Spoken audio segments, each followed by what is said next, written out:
नमस्कार प्यारे विद्यार्थियों, स्टूडेंट्स, दोस्तों, मित्रों। जैसे कि आप सबको पता है कि ईएसवी व्यापम ने अपनी 2024 का जो कैलेंडर है उसे अपडेट किया है और वो ये आपने अच्छे से देख भी लिया होगा। मैं यहाँ पर आपसे बात करने के लिए आया हूँ वर्ग 3 की परीक्षा। चूंकि अभी इन सभी परीक्षाओं में सबसे ज़्यादा नज़दीकी जो हमारी परीक्षा है वो कौन सी है? प्राथमिक शाला शिक्षक पात्रता परीक्षा। आपके मन में जितने भी प्रश्न हैं इस परीक्षा को लेकर के, मैं उन सब का जवाब इस वीडियो में आपको देना चाहता हूँ। जैसे भाई ये परीक्षा है क्या? तो ये सबसे पहली बात तो ये शिक्षक पात्रता परीक्षा है। इस परीक्षा को देकर आप टीचर की आपकी ज्वाइनिंग नहीं होगी, लेकिन ये तय मान लेना कि जब तक ये परीक्षा नहीं दोगे तो आपका टीचर बनने का सपना कभी पूरा हो नहीं सकता, क्योंकि जो इस परीक्षा में क्वालिफाई होंगे वही लोग ही मुख्य परीक्षा में बैठ पाएंगे। दूसरी बात, ये जो परीक्षा है इस परीक्षा को पहली बार ईएसबी आयोजित करा रहा है पात्रता परीक्षा को, क्योंकि इससे पहले जितनी परीक्षाएं हुई वो सीधी परीक्षा होती थी और ज्वाइनिंग होती थी। चूंकि मैं खुद वर्ग 2 में टीचर हूं और मैं वर्ग 3 में भी रह चुका हूं, तो हमने जो परीक्षाएं दी थी वो सीधी परीक्षा और परीक्षा को पास करके सीधे हमारे लिए ज्वाइनिंग मिल गई थी। इससे पहले जितने भी वर्ग 3 में प्राथमिक शिक्षक बने हैं वो सीधी एक ही परीक्षा देके ज्वाइन हुए थे। तो एक तो इसकी तैयारी कैसे करें, क्योंकि पिछली बार जो वर्ग 2 की पात्रता परीक्षा हुई थी और जो वर्ग 2 की पहले इससे पहले परीक्षा हुआ करती थी उसके और इसके सिलेबस में इस बार अंतर था। तो इस बात से भी हम इनकार नहीं कर सकते कि प्राथमिक शाला शिक्षक पात्रता परीक्षा के सिलेबस में भी कुछ चेंज हो सकता है, लेकिन अभी हमें इस बात की जानकारी है नहीं। सभी लोगों ने बैच भी स्टार्ट कर दिए हैं, तो बैच तो स्टार्ट हमें करना ही पड़ेगा। क्यों करना पड़ेगा? क्योंकि भाई हमारे पास इतना समय नहीं है, क्योंकि ये है कब? ये सितंबर में है और अभी हमारी 15 जुलाई से हम बैच स्टार्ट कर रहे हैं। तो पहले क्या था, इसमें जो विषय थे वो पहला विषय था बाल विकास। अब बाल विकास जो था आपका, जो बाल विकास था वो 30 नंबर का था। इसके बाद में जो दूसरा इसमें विषय था हमारी भाषा थी। भाषा इसमें हिंदी भी है और दूसरी भाषा, हिंदी को हम प्रथम लैंग्वेज मानते हैं, ये भी 30 नंबर की है। और तीसरी जो है वो हमारी अंग्रेजी भाषा, या अंग्रेजी में से या फिर संस्कृत में से आप किसी एक भाषा को चुन सकते हैं, ये भी आपकी 30 नंबर की है। ठीक है। और साथ में जो चौथा आपका विषय है वो है आपका पर्यावरण। क्या है? पर्यावरण। तो पर्यावरण भी आपका 30 नंबर का है। और साथ में जो पांचवा आपका विषय है वो आपका गणित है। गणित भी आपका कितने नंबर का? 30 नंबर का। तो आप देखेंगे ये टोटल नंबर हो जाते हैं 150। 150 नंबर का परीक्षा पहले हुआ करती थी और ऐसा माना जा रहा है कि यही पूरा सिलेबस ऐसा का ऐसा रहना। रही बात इस परीक्षा को देने के लिए योग्यता क्या है, तो इस परीक्षा को देने के लिए योग्यता आपके पास 12th पास, आप 12वीं पास होना चाहिए कम से कम। और 12वीं पास आप हैं तो आप इस परीक्षा को दे सकते हैं। साथ में ही आपके पास DEd, डिप्लोमा इन एजुकेशन, ये होना चाहिए। 2 वर्षीय पाठ्यक्रम का ये डिप्लोमा होता है। ये अब बहुत से बच्चे पूछ रहे हैं क्या सर बीएड वाले दे पाएंगे? तो बीएड वालों ने पिछली बार दिया था और सरकार ने बहुत से बीएड वालों को ज्वाइनिंग भी दे दी। ठीक है।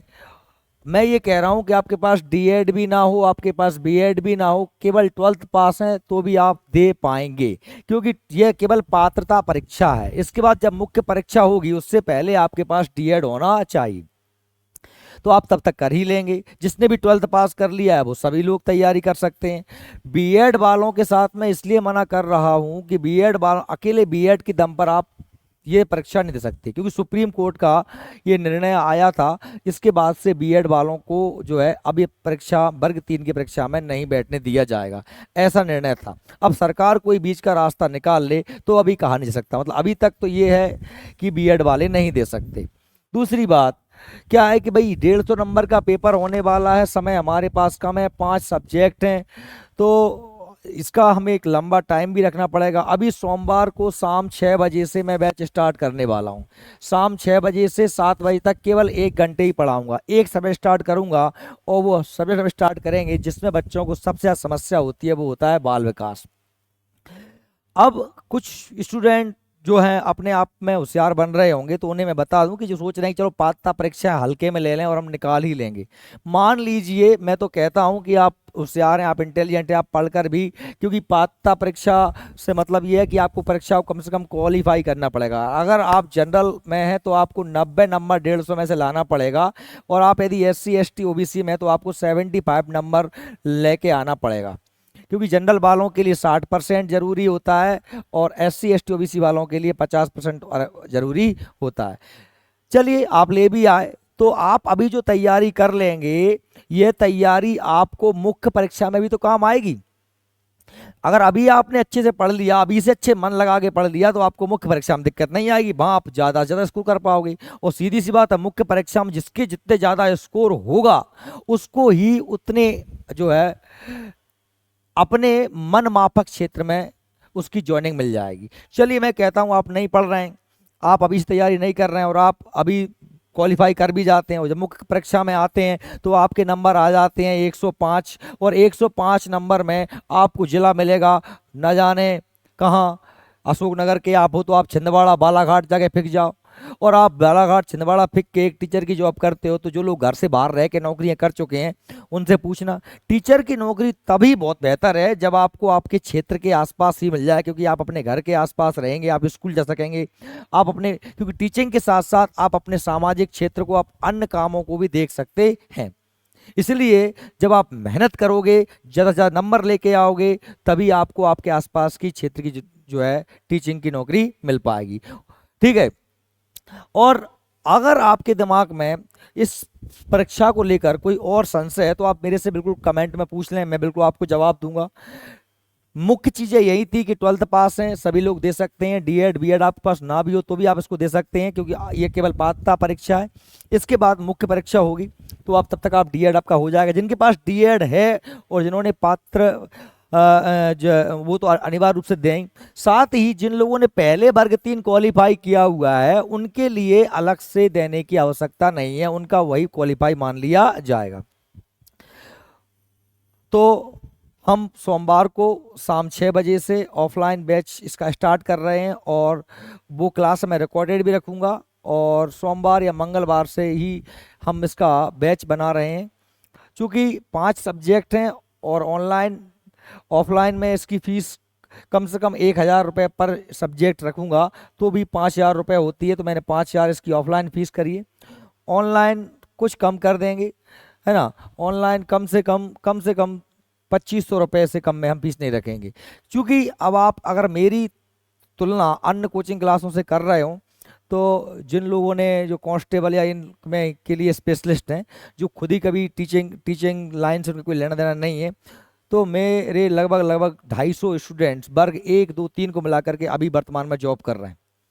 तो जो लोग यहाँ के जो मुझे नए सुन रहे हैं, पहली बार सुन रहे हैं, उन्हें हो सकता है आश्चर्य या अचंबा लगे या लगे कि मैंने लंबा फेंका है, तो जो मुझे जानते हैं उनसे पूछें, हमारे क्षेत्र में देखें, तो आप समझ पाएंगे कि जीनियस का स्टूडेंट्स लगभग अशोकनगर, गुना, शिवपुरी, हमारे आसपास के पूरे जिलों में या बाहर भी बहुत सारी जगह जॉब कर रहे हैं। मैं गारंटी लेता हूँ यदि आप यहाँ बैठ के ऑफलाइन, क्योंकि ऑनलाइन में मेरी गारंटी नहीं हो पाती, ऑनलाइन पढ़ना मतलब फिर आप अपनी मर्जी के मालिक हो। ऑफलाइन पढ़ता है तो स्टूडेंट में अब उसकी मर्जी का मालिक मैं उसे होने नहीं देता हूँ, उसको यहाँ बैठना मतलब उसे पढ़ना ही पड़ेगा, वो पढ़ना उसकी मजबूरी है, या तो पढ़ेगा या भग जाएगा। क्योंकि मैं कोई ढील नहीं बरतता, जो नहीं पढ़ता है वो सीधी सी बात है कुटता है मेरे साथों। तो आप तैयार हो जाएं, अगर आप टीचर बनना चाहते हैं तो ज्वाइन करें जीनियस कोचिंग क्लासेस। और किसी प्रकार का प्रश्न आपके मन में है तो आप मेरे से पूछ लें। साथ ही आप हमारा एप्लीकेशन डाउनलोड कर सकते हैं, जिसमें आपको सारा content material free of cost में मिल जाता है, और आपको हम प्रिंटेड नोट्स भी देंगे, और आपका हम साप्ताहिक टेस्ट भी लेंगे, टॉपिक वाइज टेस्ट लूँगा मैं आपका। ठीक है, तो मिलते हैं सोमवार शाम 6 बजे से 7 बजे तक वर्ग 3 की परीक्षा के लिए। ठीक है, ओके, धन्यवाद।